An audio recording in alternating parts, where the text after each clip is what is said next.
Hi, everybody. This is Stefan Molyneux from Free Domain Radio. We are back with a good friend, Paul Joseph Watson. He is the editor-at-large at Infowars.com. You can find him on YouTube at youtube.com/Prison Planet Live. Paul, how are you doing, my friend?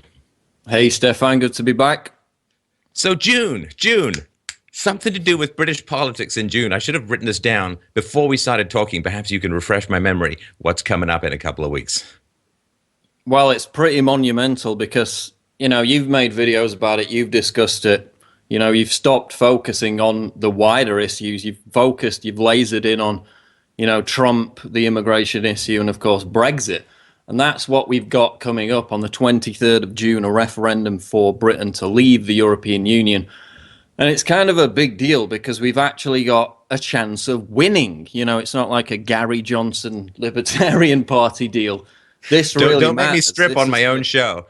Isn't that what went down at the recent convention?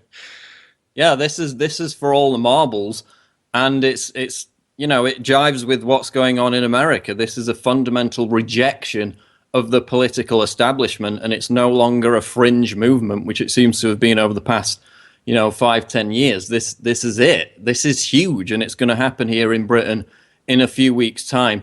So people really need to know about it, and they need to spread this kind of information, even if they're not going to vote in this referendum, which, of course, the vast majority of your viewers and even my viewers aren't going to vote in it. But even just by spreading these videos to people who basically have no clue what this is about from everything that I've seen, that's a vitally important function as we head towards this referendum. Yeah, I mean, I've had, let's just say, some skepticism about the value of political participation, but even I crossed my Rubicon and checked to see whether I could vote. Sadly, I haven't been registered in the UK over the last 15 years, so I can't.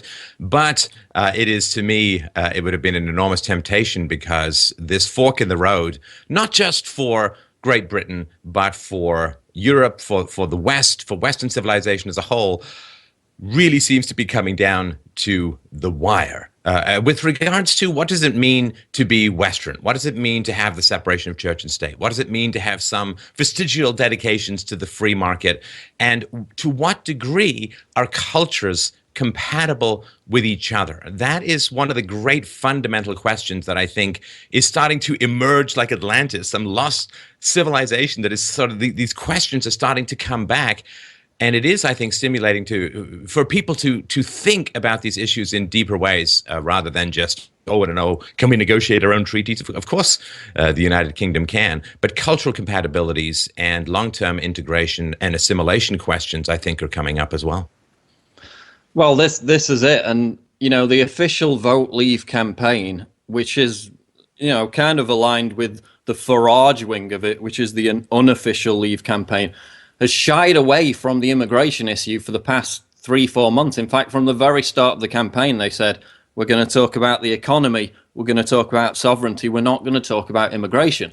But as we've seen over the past couple of weeks, because we've had a huge inflow of stories in the United Kingdom about immigration, mostly negative, surprise, surprise, the polls have now started to shift. So whereas before, the Vote Leave campaign was down 10%, down 12%, the last two polls, which came out a couple of days ago, now show that it's marginally ahead in both online and telephone polls by a couple of percent.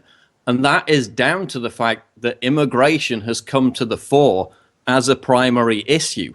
So people like Dan Henan and Douglas Carswell, who are heading up the official Leave campaign, they've been shy to focus on this, but even now they're realizing that this is the big enchilada. This is what's going to turn this Brexit vote over to our side. And it's because we had a report last week, this was in the BBC, that 333,000 immigrants a year are pouring into the UK. Bearing in mind that David Cameron, the Prime Minister, who is campaigning for the Remain side, promised to get that figure below 100,000. It's been above 300,000 immigrants net every single year. Now it's just reached a second record high. And of course, half of those immigrants are coming from other European countries. On top of that, we've got EU free movement rules, which are going to come into effect around 2020, which could bring in up to 500,000 more migrants, not from Europe, but from the Middle East and North Africa. And we've seen how well that's gone with Germany and Sweden so far, haven't we? Now they're actually kicking Swedes out of their own homes to make way for these Muslim migrants. In fact, I put a story up yesterday. Swedish government kicks local family out of home, gives it to Muslim migrants. This was a father with 2 teenage sons who had been brought up in the Swedish city of Lingo, lived there his entire life. His sons had been, born and brought up there. He rents a property from the local municipality. He's a taxpayer. He works. He pays the government to rent this social housing. He gets a voicemail from this local municipality who say, you've got to be out by August because, quote, people from foreign countries are coming in. And now they're taking precedence over Swedes who have, been born in these towns, brought up in these towns their entire life. They speak the language, they pay taxes. We're seeing the same thing in Germany, people being kicked out of social housing. And this is going to only exacerbate if Britain remains committed to this European integration. Because if we go ahead and say, yes, we want this, we want to remain, it's only going to embolden them to push us deeper into this integration, deeper into this common border policy, which has been a complete disaster. I mean, the southern European states at the start of this migrant crisis, as you know, they simply waved millions of migrants through, knowing that they wouldn't have to take responsibility for them because they would flee to the northern European welfare states. If they had actually had control and sovereignty over their own border policy, they wouldn't have had that luxury to just wave them on to Germany and Sweden. That's how it would have been different. And that's why immigration is a key issue and why it intersects with this migrant crisis as we go forward. And that's why now even the people who shied away from it at the start are starting to fundamentally realize that this is what people care about. And this is the primary issue that they're going to vote on. Well, and that's what's so frustrating about things, Paul, is that, well, first of all, Donald Trump has shown the power of talking about immigration and listening to what the people want. So he's already broken that ice. It shouldn't be that hard for people in the UK to follow, that those shattered ice fragments upstream. But I was just reading the British Social Attitude Survey has found that 77% of the public wish to see immigration reduced. 56% say by a lot, which whatever that means. And the majority of first and second generation migrants also agree. So it's cutting across all racial and ethnic lines, this idea that the lifeboat is full. We are going to tip over. It is an unsustainable situation. The UK, and in particular England, is already the most crowded major country in Europe, with a population density many times that of France and Germany. This idea that it's full, that we need a pause, that we need time for people to integrate into existing British culture is something that people have been clamoring for many years, just as they have in the United States, and they've been ignored, we assume by Labour or by the left, naturally, but they've been ignored by the Conservatives and other people who are supposed to be listening to their concerns. Well, exactly, and that resentment shone through with the success of UKIP in the 2014 Euro elections. That's why they got such a huge share, because they've actually held David Cameron and the Conservatives' feet to the fire on immigration, because they've completely failed. That's why Boris Johnson has come forward as a prominent person on this, because, he's been a big voice in that all along too. But as he said, we're full. I mean, we've got the same population as France, roughly, and the country is half the size. I mean, we're completely overwhelmed. The NHS is on its knees. We're completely overstretched by this. You've got a 30% rise in rough sleepers on the streets of Britain every single year. You've got a chronic housing shortage, just like Sweden, and yet they keep bringing these people in. In fact, there was a documentary that I watched just the other week where they went through all these cases about these people from within the EU, in this case, who would just turn up and demand a free house, and they got it. A Romanian guy turns up with 5 kids, no job offer, doesn't even plan to work. He goes to his local council in London and says, give me a free house. They give him a free 4-bedroom house while people are struggling, while homelessness is on the rise.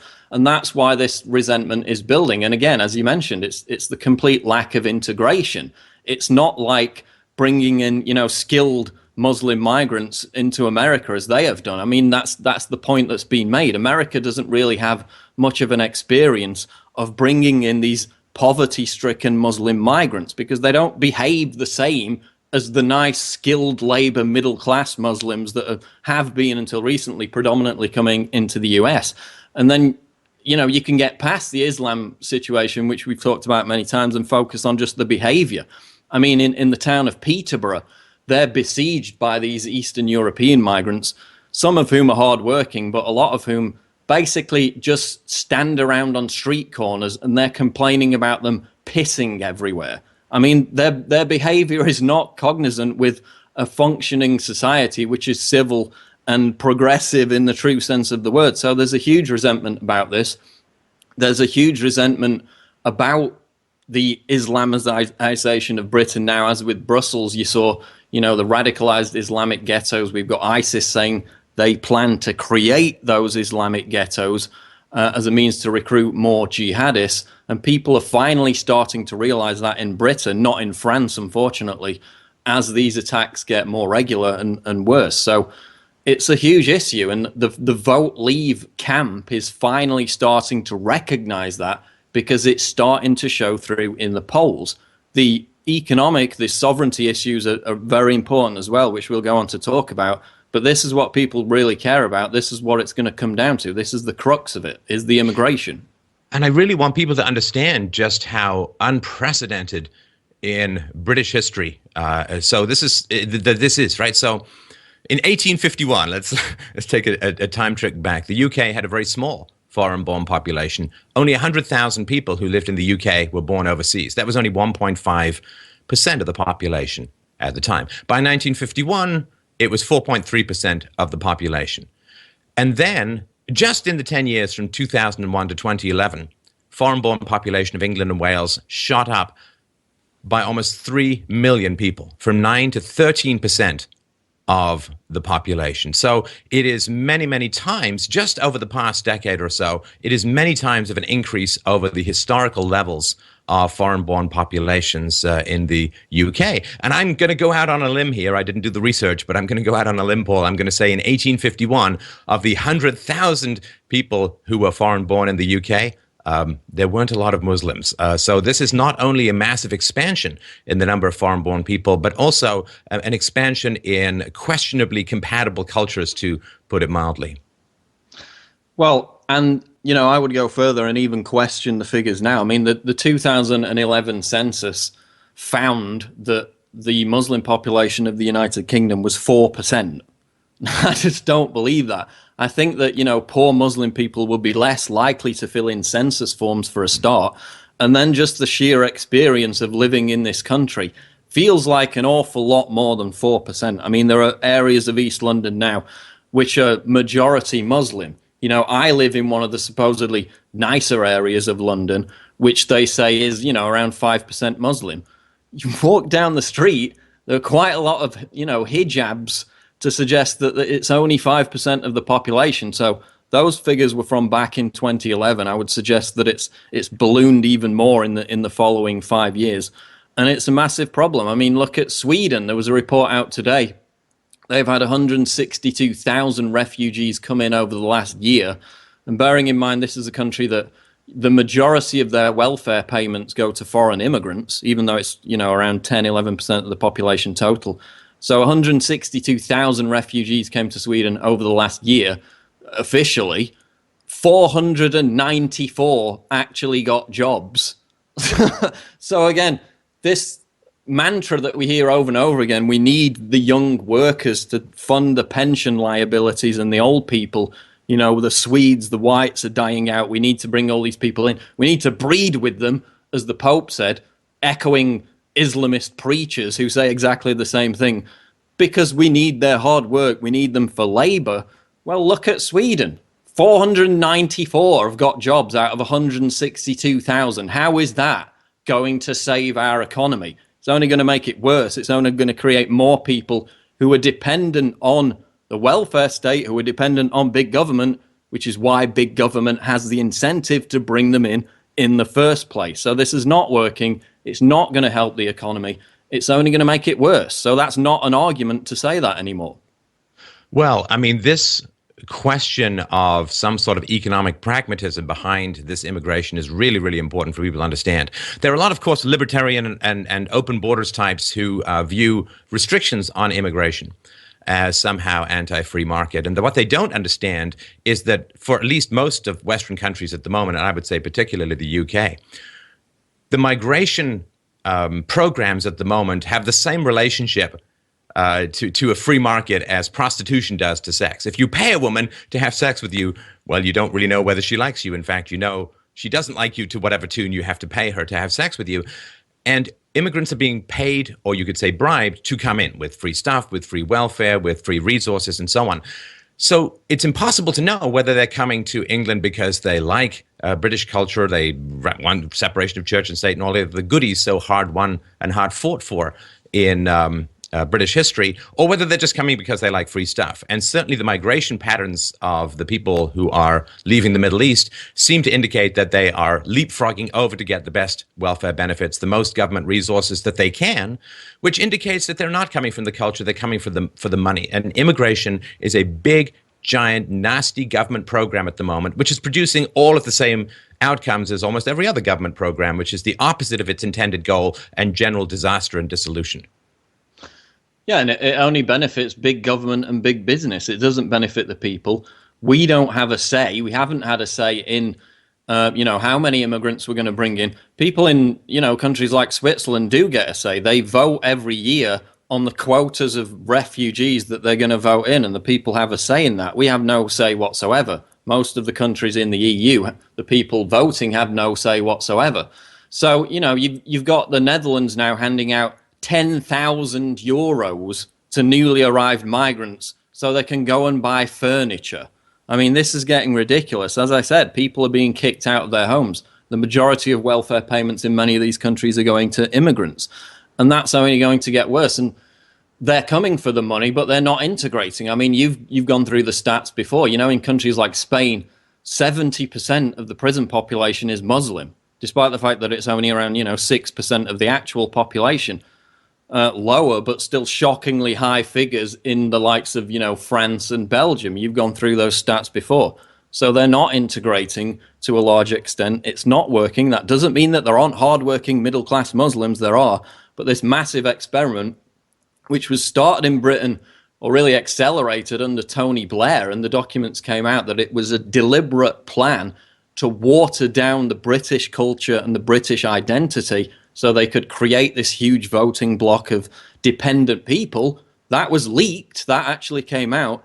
Now it's starting to have the desired effect, and we're starting to get civil unrest. We're starting to see reports out of Germany where they're deliberately hiding crimes committed by migrants to, quote, not legitimize critics of mass immigration. We saw the cover-up in Cologne.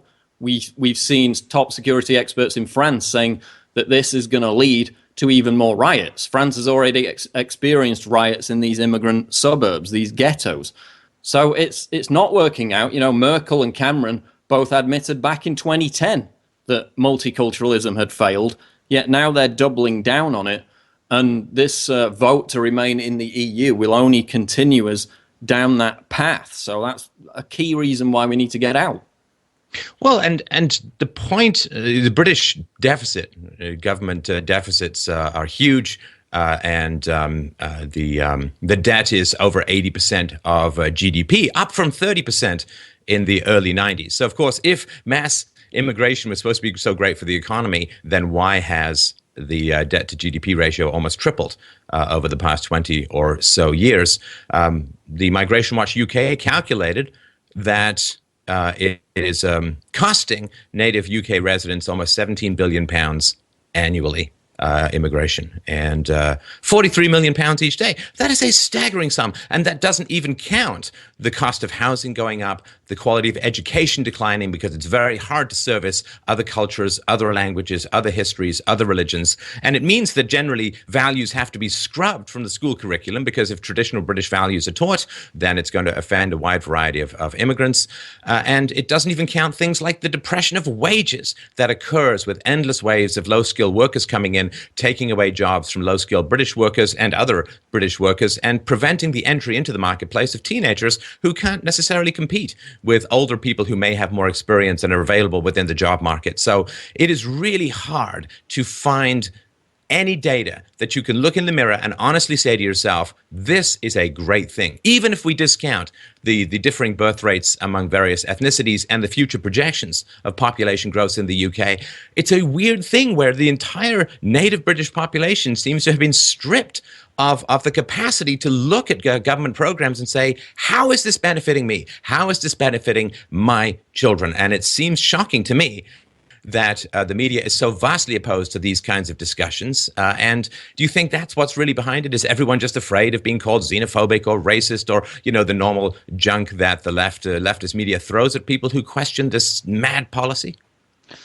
Well, I mean, that certainly was the case up until probably about 5 years ago. Even the mere discussion of maybe 300,000 net people coming in every year is a little too much was treated as racist, but that kind of flipped over the past few years as it became readily apparent that it was a huge problem.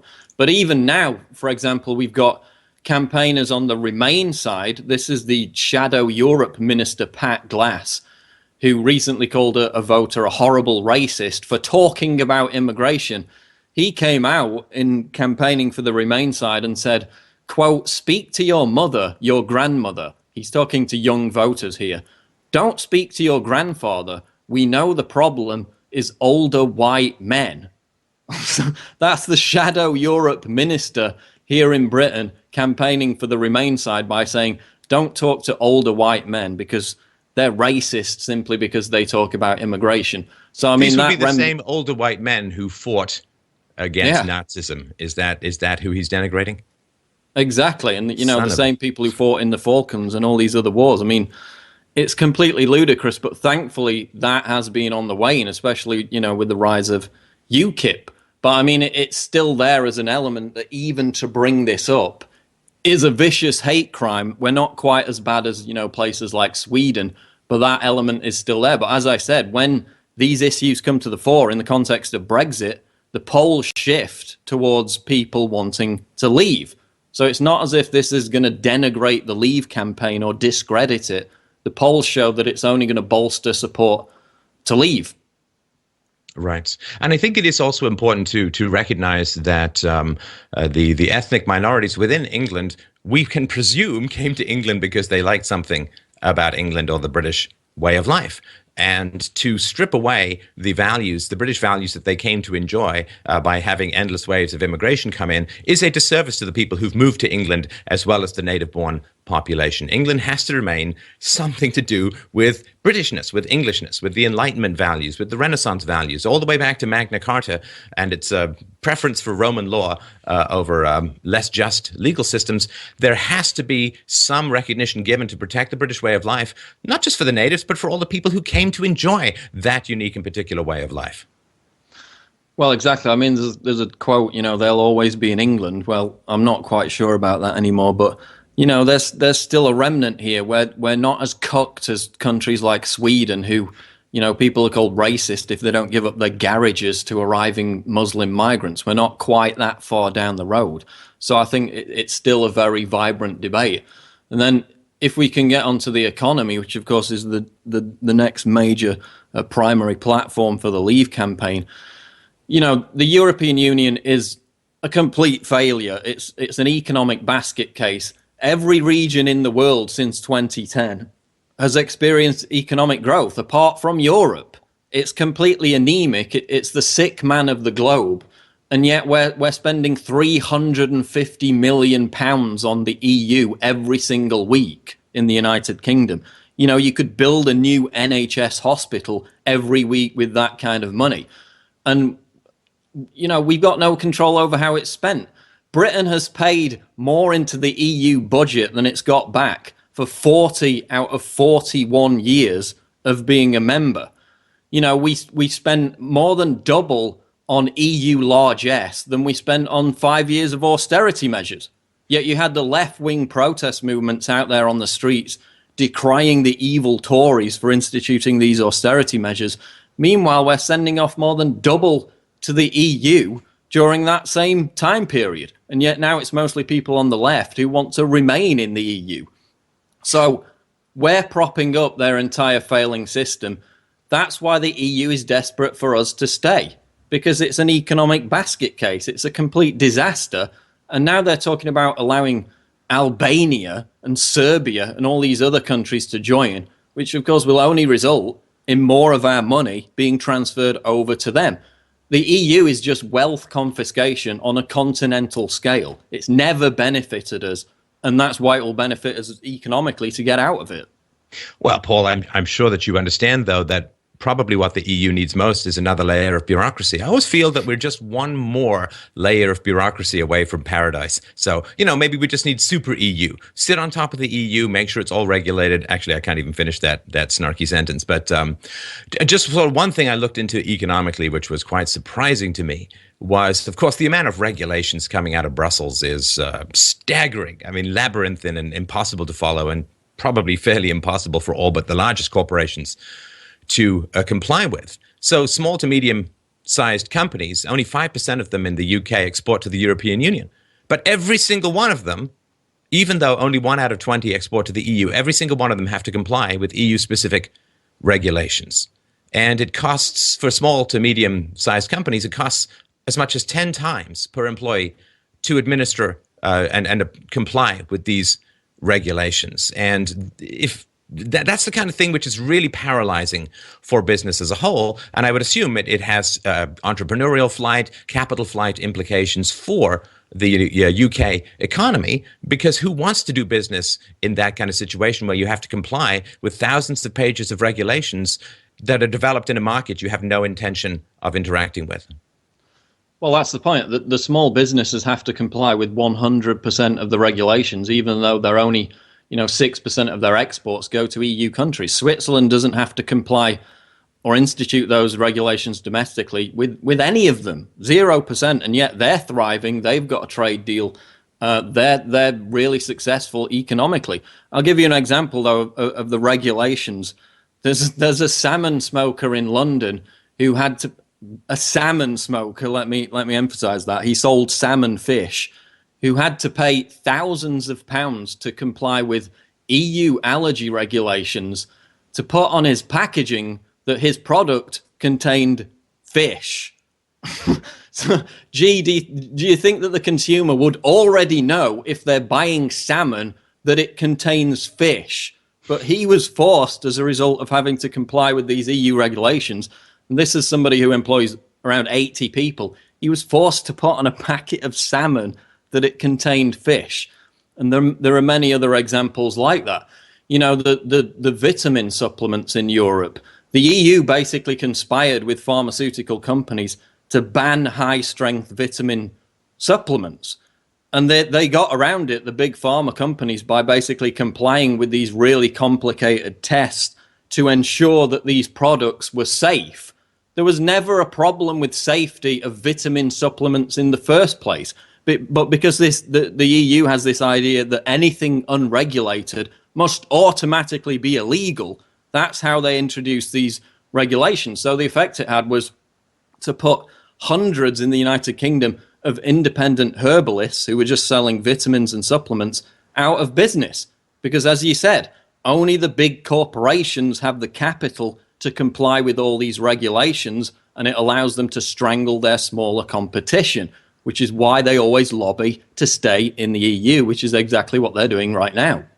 And they're doing it with the inevitable economic road to hell, Ragnarok economic doom scenarios.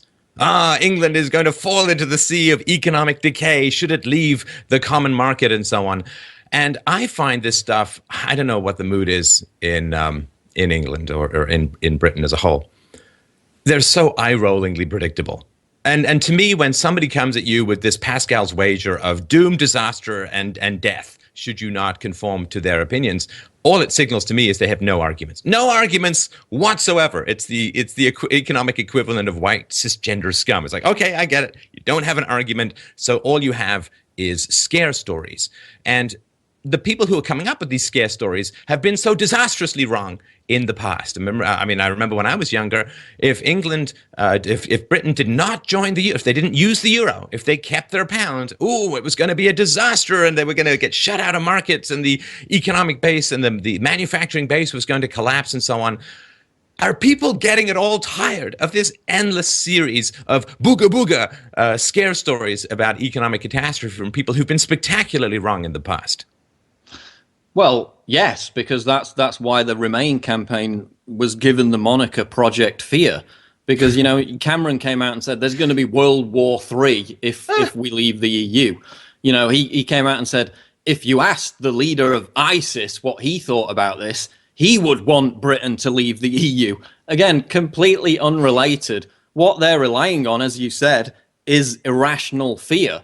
It's this biological trait, which is genetic within humans, to be risk averse. So as long as they push out this fear mongering that leaping into the unknown is some really fearful thing, and that the country is going to collapse in on itself the day we vote to leave, that's what they're banking on. And as you said, it proves they've got no argument, because there isn't an unknown. We know what's going to happen. You can look at other countries that aren't in the EU and see how they've prospered. Like I mentioned, Switzerland, highest quality of life in the world, according to many indexes, 5 times the exports of the UK, one of the lowest unemployment rates in the world, low taxes, few regulations. They don't have to apply all the myriad of EU regulations domestically. Their GDP is twice as high as Britain. They've got direct democracy. They've got referendums for everything. And the people decide when there's a referendum, not the politicians. They still trade with the EU. That doesn't sound so bad to me. If that's the great leap into the unknown, if that's the great fear that we're facing, is to be like Switzerland, then, it doesn't sound so bad. You can look at Iceland. It's a similar story, not in the EU, prospering economically, trade with the EU. You can look at Guernsey, which is in the Channel Islands between England and France. Its head of state is the Queen. It uses the pound. It's got a parliamentary democracy. It has control over its own borders, doesn't let in any EU citizens to work. Thriving economy, high standard of living, crime virtually non-existent. It's not in the European Union, yet it's doing just fine. So all of those examples sound like a pretty good idea to me, and not something to be afraid of.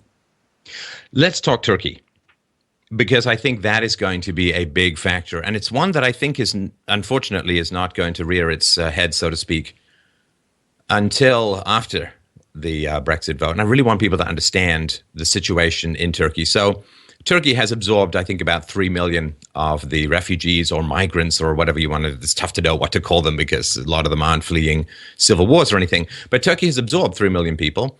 And to my understanding, they have basically said to the EU, let us in, give us visa-free travel across the EU, right of settlement or whatever it's going to be, or we're going to loose these migrants into the European Union. And that seems like a pretty heavy-handed shakedown, to put it mildly. And in Turkey, according to a recent survey, over 12 million people in Turkey want to come and settle in England. In the United Kingdom, but, vast majority of them would want to go into England itself. And that is really quite... The crime rate in Turkey is very high. The murder rate is 4 times that of England. England average IQ cooking around 100. In Turkey, it's about 90. These are significant challenges. And if people don't know that that's coming, I really want them to know that that's coming, that the EU has basically got its boot on the neck. Sorry, Turkey's got its boot on the neck of the EU and is threatening it with migrants in order to get visa-free travel into the European Union. And that seems something very significant. If people can't see that coming, I think it's that they don't have the information that they need to make a good decision. Well, it's huge. You've got, a 75 million population in Turkey. 99% of them are Muslim, and they all want to get here. And if the EU does that deal with Turkey, which it's been blackmailed into doing, and it looks like that's going to happen at some point down the road, those 75 million people could eventually have the right to live and work in the United Kingdom. And then you've got Erdogan coming out a couple of days ago and decrying contraception, decrying condoms as un-Islamic, saying that they need to breed even more. Again, mirroring the rhetoric of Islamist preachers, which I've talked about before on your show, who come out and say that this migrant crisis is merely, jihad by, sex assault. They're saying that they're going to interbreed with the Europeans. They're dying out. They're losing their fertility. They need us to come and breed with them. And it's a conquest. Those are his words, a conquest. Now Erdogan is mirroring that rhetoric. The Islamist Pope is mirroring that rhetoric by comparing ISIS to Jesus, saying that ISIS spreading its message across the Middle East was just like Jesus' disciples. I must have missed that Bible passage where Jesus' disciples were, beheading people, forcing them to pay a tax on pain of death if they didn't convert, taking sex slaves. That Bible passage must have passed me by. So they're all starting to sound similar with the same rhetoric. And now, of course, Erdogan, the corrupt leader of Turkey who wants people put in prison, even in European countries, if they insult him, is now encouraging his own population to spread itself, which would be okay if anyone in Europe did the same. They would be called, flagrant racists if they said that white people need to have more children and then go and populate the rest of the world with more white people. That would be unheard of. But if they do that deal, you've got 75 million more Turks eligible to come to the UK, to work in the UK. And as I said, I'm sorry, but we don't have enough room. We've already got 333,000 net immigrants coming in every year, more than half of them coming from the EU. This is not popular with the majority of the British people. And if this issue was brought to the fore, which it quite frankly isn't being done enough by the official Leave campaign, they would win this referendum because the polls show it. The big picture for me, I'm always a first causes kind of guy. I always want to look back and say, how did the UK get here? I'll spin you a very brief theory, and I'll sort of get your comments on it. Now, I was born in Ireland, but I grew up in England, lived there till I was 11 or so, in London. And the one thing that I remember, there was still a little bit of a debate between sort of socialism and the free market in the 70s, because, of course, there were all the problems with the coal miners. I remember being very cold as a child because the coal miners were on strike. Meat was absent from my boarding school menu because there were lots of problems with distribution and truck drivers and you name it. So I grew up sort of a vegetarian by default. And one of the things that struck me even at the time was that British people, this is very much a generalization, but let me know what you think. British people, they want free stuff, but they don't have kids. I mean, that's a very broad way of putting it. But they want free stuff and they don't want to have kids. So if you, of course, want free stuff, okay, fine. I mean, I don't like socialism. It's the initiation of the use of force, but you want free stuff. But then you damn well better have the kids to have the next generation of taxpayers, particularly to pay for your retirement benefits. And the fact that we've got this aging boomer population throughout the West that frankly has not had the children necessary to create the tax base to pay for the two things that are very expensive with old people. Number one, healthcare. Number two, of course, pensions. The fact that 20 of the world's biggest countries have a pension shortfall of $78 trillion at the moment, I think has created such an unsustainable situation. And it has historically been the case that when governments run out of money, they go to war because they don't want to tell the population. The politicians don't want to come in and give the basic speech that every voter needs to hear, which is, well, you wanted a bunch of free stuff. You didn't want to pay the taxes to cover it. You didn't want to have the children who were going to pay for it when you retired, so you can't have your free stuff. Sorry. Everybody's known this for like at least 30 years. It's been an unsustainable course. Debt's increasing. Taxes are increasing. Economy is slowing. So sorry, you all made bad decisions. You can't have your free stuff.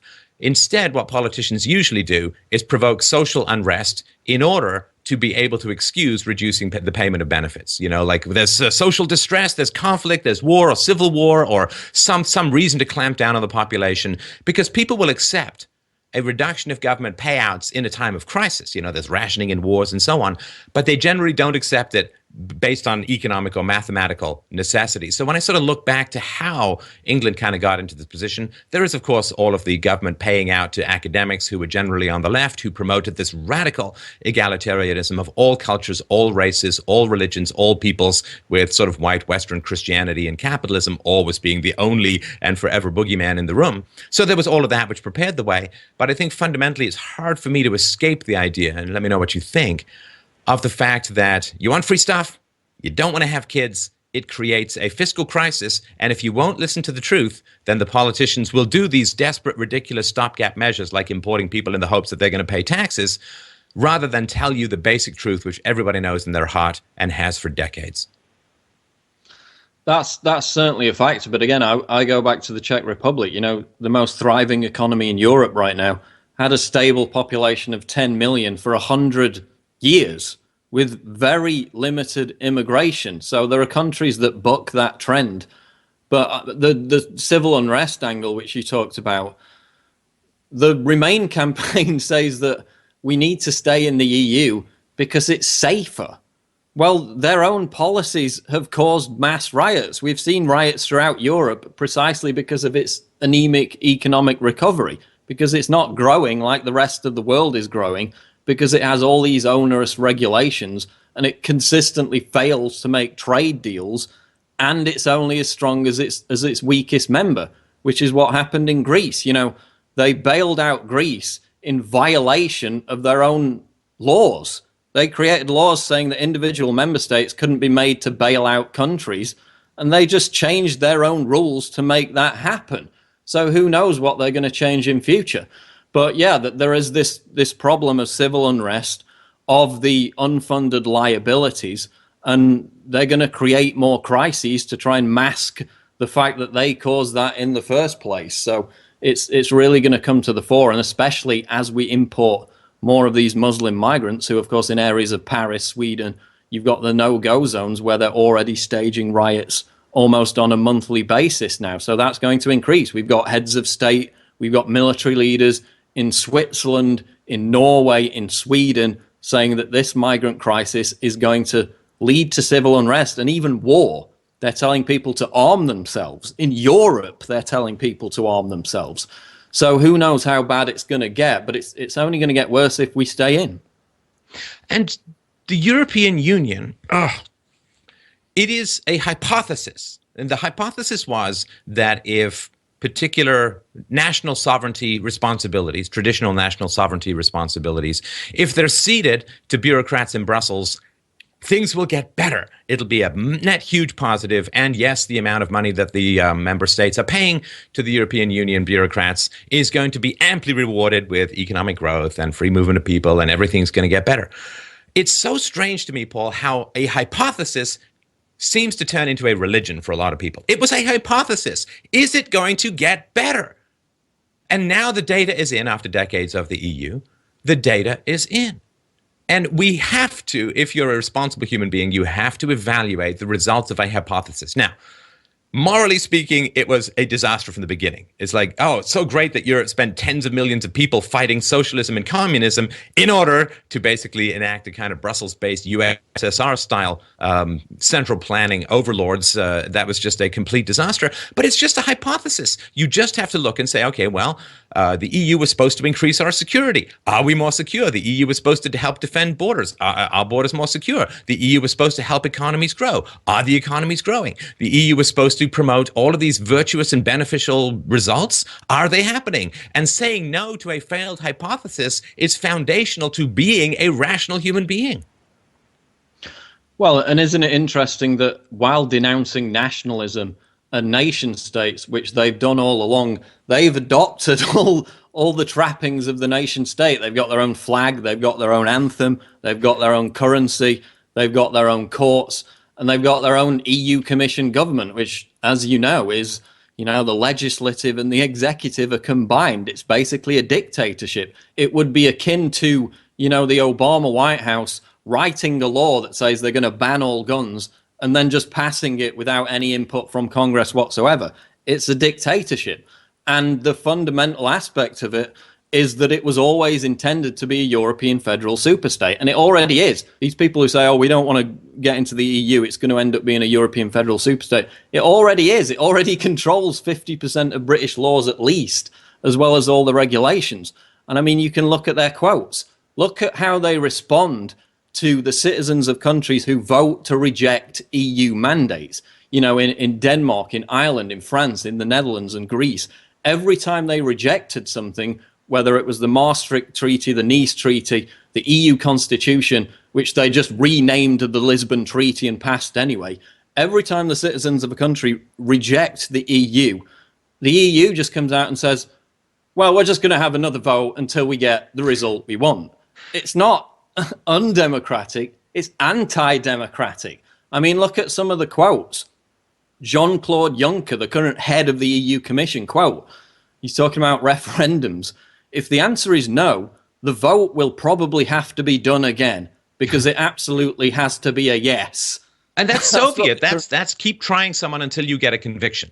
That is the antithesis of what democracy is supposed to be. And they're even talking in the EU, I don't know if it's actually been implemented as yet, but they're even talking about if Eastern European countries, which have a certain amount of skepticism towards the incursion of, say, foreign powers, if Eastern European countries don't want to take migrants, they're talking about fining those governments hundreds of thousands of euros per migrant rejected. That is a staggeringly totalitarian, to hell with the wishes of the local people, imposed from outside something that is vehemently opposed by the local people. I mean, the scary thing is not even immigrants that European Union countries need to be most frightened of. It's the EU bureaucracy and tyranny as it is. No, I mean, that's why a lot of Germans now are fleeing to these Eastern European countries. They want to get away from this EU imposed tyranny. And of course, they're being punished for standing up for their people, for their sovereignty, which again gives you a great insight into what the EU is all about. I mean, look at how they treat leaders who merely want to follow the democratic will of their people. Look at Papandreou in Greece. He called for a referendum on the Greek bailout. He was turfed out and replaced with a Eurocrat. Look at Berlusconi in Italy. You know, he survived a million scandals, the underage sex, the mafia links. As soon as he came out and said that the euro had made Italians poorer, he was gone. Anyone who defies the EU is replaced by a technocrat. You know, if this is how they treat the leaders who merely say they want to follow the democratic will of their own people, what does that say about them? You know, if the EU were a new country applying to join itself, it would be rejected on the grounds that it's insufficiently democratic. It's a complete dictatorship. The EU Parliament is completely ceremonial. They can't even introduce or repeal laws. They just debate them and have no real teeth whatsoever. You know, that's not a democratic institution. It's not undemocratic. It's anti-democratic. And it's, you know, you can look at the common law, which you mentioned earlier. The EU is based on Roman law. It's this idea that everything needs to be regulated. Every behavior has to have rules and regulations. Common law is based on, you know, anything that isn't explicitly prohibited is implicitly allowed. And that worked great for Britain for hundreds and hundreds of years, but that's not how the EU sees policing. Now they want Britain to join this frontier border policy. They're having Euro judges overrule British precedents in the legal system. They take hierarchy. You can go down, you know, every single level. This is anti-democratic. It's the USSR model that you mentioned earlier, and it's completely tyrannical. The issue of common law is something, of course, near and dear to my heart. For those who don't know, basically common law has two rules. Number one, don't initiate force. And number two, keep your word. That's criminal law and contract law. And it's a delightful and wonderful and generally free market developed rather than bureaucrat imposed system of law. And it's something that we almost can't remember. It's so deep in the rear view, but it's something we really need to return to. It's fine to say ignorance of the law is no excuse when there's basically only a couple of rules that are common sense, which everyone learns by kindergarten. Keep your promises and don't hit the other kid for their jello. But when rules get to be these labyrinth, hyperkinetic, endless Kindle regulations of strangling nothingness, of course nobody can obey the law when nobody can understand the law. Now, when it comes to the summary, and I'll just give a very brief thing here. I want to give you the oratorical platform at the end, Paul. When it comes to fighting injustice, when it comes to fighting tyranny, when it comes to fighting bureaucracy, which is actually one of the softer ways that civilization tends to end. In the past, I come from a military family. In the past, my forefathers had to go to war. They got their limbs blown off. They got blinded. They got their lungs seared with mustard gas. They got bombed. They got blown up. That was some scary stuff. And it's so strange to me in Europe, and in particular in the, I guess you could say, formerly and hopefully still lion-hearted British people, that the way in which tyranny can be fought now is as simple as a checkbox in a hidden place. And the fact that no one's even going to know how you vote, and even if they do, so they're going to call you names. That's better than shells, isn't it? That's better than bombs, which people in the past had to subject themselves to in order to resist the growth of the super state. And it is really surprising to me that this is a close vote or not, but nonetheless it is, which means everybody has to go out and, as they used to say when I was a child, go out and do your duty, is what they used to say. And I think the recovery of sovereignty is the best way to continue the general progress and process of minimizing state power of the individual. That's been the Western project since the Magna Carta, the minimization of state power over the individual. With the stroke of a pen in a secret place, rather than landing on the beaches of Normandy in 1944, with the stroke of a pen in a secret place, you can undo a form of coercive control over the population as a whole and shrink the state and its power enormously. The superstate of Europe, as you say, 50% of the laws are affected. You can, boom, take out that entire layer, or at least begin that process with the stroke of a pen in a secret place. And if you can't do that, then all the people who died in the beaches in Normandy, and all of the people who fought in World War I, and all the people who fought in all the wars to secure your freedoms died for nothing. And it's not a lot to ask.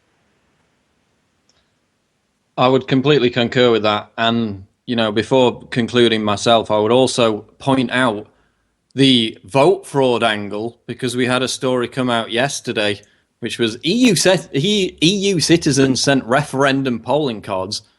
Multiple reports are emerging that EU citizens have been sent polling cards despite not having a vote in the referendum. So they're sending out polling cards giving non-British people the right to vote in the referendum. Meanwhile, I moved house a couple of weeks ago, registered to vote a couple of weeks ago, and received this saying there is no one registered to vote at this address. So myself as a British citizen, I've got to now go and chase whatever bureaucracy simply to be able to vote in this referendum, whereas they're sending out ballot cards to non-British citizens who supposedly aren't allowed to vote. So obviously we've got to be aware of vote fraud and all those kind of shenanigans, which we saw an aspect of that in the recent election in Austria, where the nationalist was leading, and that suddenly flipped around, and there was some shenanigans with the postal votes there. So we've got to be cognizant of that. But just to conclude on what you said, it's going to be a massive economic benefit to get out of the EU. All the fear-mongering is wrong. The only people who are going to lose their jobs are the MEPs with their business class expenses for budget flights, their ridiculous expenses that they even have to file receipts for. The people who are charged a flat tax rate of 21%, while they make rules which have consequences, fiscal consequences for everybody else, without having to face those consequences themselves. Again, completely tyrannical. But it comes down to the fact we're going to be better off. The household bills are going to be lower because there'll be less regulations. The energy prices will be lower because we won't have to conform with all these ridiculous global warming mandates. Food is going to be cheaper because we won't have to be a part of the common agricultural policy, which is a complete disaster for British farmers. The fishing industry will recover because we'll actually get control over our own waters again. So all that money that we save is going to go back into the economy. It's going to be boom time again for Britain. We're going to extricate ourselves from this ball and chain that is the EU. And it comes down to the fact, do you want to have the power to remove the people who govern you? They asked the people in BRExit, the movie, which I encourage everyone to watch. They went out in the streets of Brussels, showed them the EU commissioners, the people who are actually in charge of setting up the laws that govern the country in which these people live. Do you know who this person is? Do you know who this person is? No, no, no, no. Nobody even knows who they are. Nobody can vote for them. Nobody can kick them out of office. The EU commissioners brag about the fact that nobody can kick them out of the office. It's power without responsibility. It's the ultimate form of tyranny. We didn't elect these people. They gave us promises of security and prosperity which turned out to be total BS. So if you want to live in a democracy, you need to make this choice. It's democracy or technocracy. It's prosperity and freedom, or it's some kind of sterile, anemic ball and chain that's just going to drag us down with the rest of the EU for years and years to come. So vote leave on June 23rd. It's now or never, and of course the possibility is very real that it would not just be the United Kingdom that would benefit from a leave vote, but it could embolden and inspire other European countries to look at their own exit strategies. And this massive failed experiment in collectivism and socialism and central planning and bureaucracy will just join, as so many of the others have in history, the ash bin of history where it deserves to be. So thanks a lot, Paul, for the conversation. Please, for my listeners and anybody who watches this, Paul Joseph Watson does fantastic work on InfoWars, and his channel we'll link to below. Please go out and subscribe to him. I've always found your videos to be very compelling and fascinating, and I confess to a certain amount of professional envy at what you do. And I thank you very much for all of the hard work and dangerous work sometimes that you do to bring essential information out to a public thirsty for facts. Well, I would return the compliment. I basically, I watch as many of your videos as I can. You're a lot more prolific in the way you put them out than I am. Congratulations on your 100 million views on YouTube. And, I share your videos because it's very important information and you put it so well. And I hope to continue to watch your videos and share your videos and be on your show. So thanks for having me. Great pleasure, Paul. Take care. Thank you.